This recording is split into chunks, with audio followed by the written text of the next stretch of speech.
The Learning Journey in association with Turn It Up Tuesday, hosted by Ross Audio, presents Did You Know? This week's topic is about Maroons, deception, deportation, exile, Canada, dogs, and the war.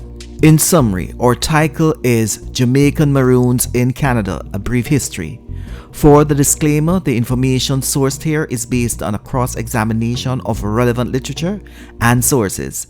Hence, the account and artifacts presented are connected to dominant discourses and thoughts. Please listen and make your own conclusions. All sources are listed on my YouTube channel. According to one writer who wrote in the 1900s, the Maroons were a band of wild Negroes, pagans, and polygamists.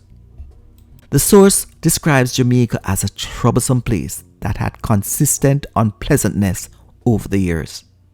The source goes on to suggest that the Maroons were good at handling weapons, and they were brave in their endeavors.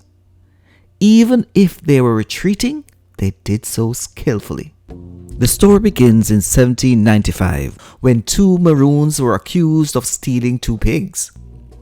Both Maroons were found guilty and flogged. However, it should be noted that the Maroons were flogged by a slave. For the Maroons, this was an unimaginable event that should never have taken place. So the Maroons decided that they would articulate their anger by speaking with the authorities.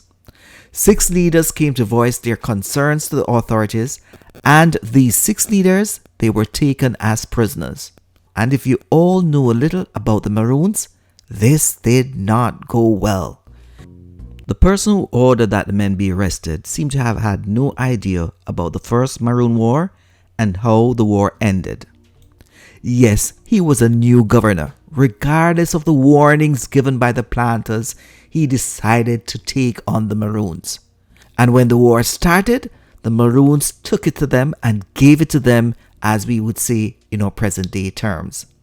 It is reported that when the British were losing men by the dozen, the Maroons were yet to lose a single person. After a time, the British would then change their tactics.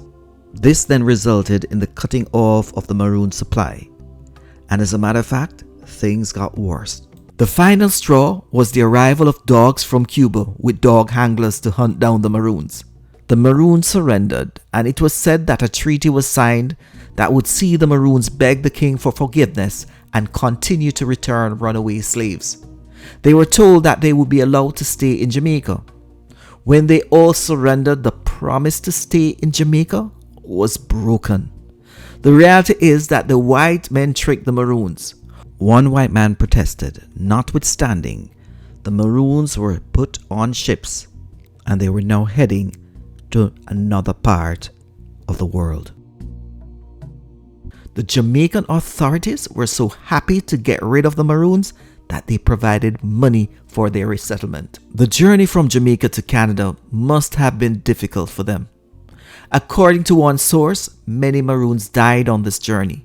The fear of being on a ship again must have caused psychological harm.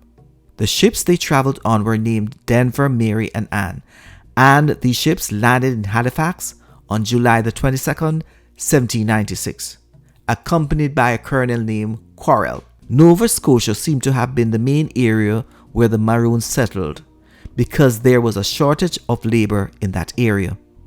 However, soon things would change.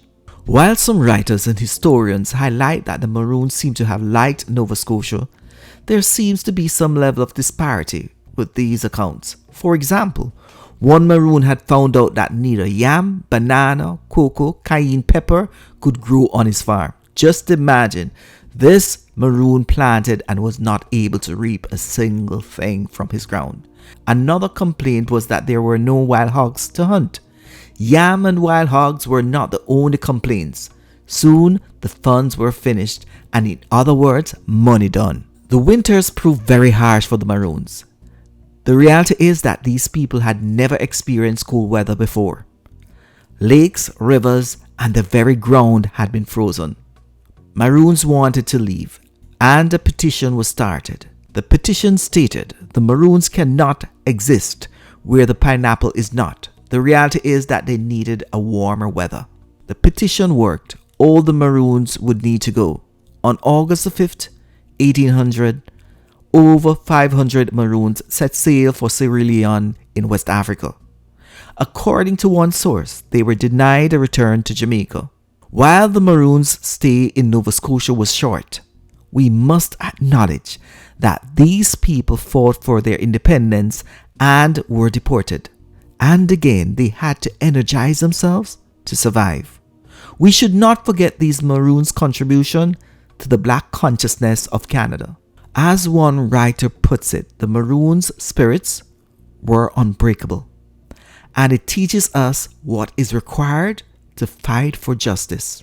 My question to you is your spirit strong enough to fight the injustices in our society?